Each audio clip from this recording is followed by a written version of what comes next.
Turner Designs AquaFlash is factory calibrated. To check calibration, you'll need a 10 by 10 millimeter glass cuvette, Turner Designs Cal solution designated for the AquaFlash. Begin by pressing the on-off button and wait for the 5-second countdown.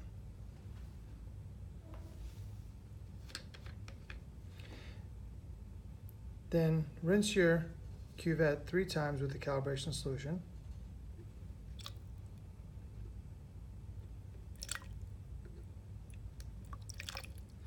And fill the cuvette approximately 3/4 full with the solution.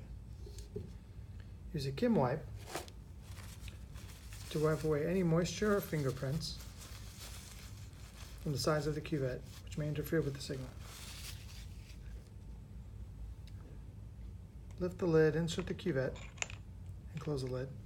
Press the check standard button and wait for the measurement to complete.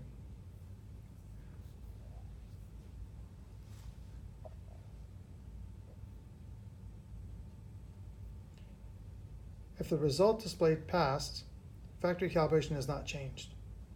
If the results display failed and the AquaFlash has not been calibrated to source water, please call Turner Designs.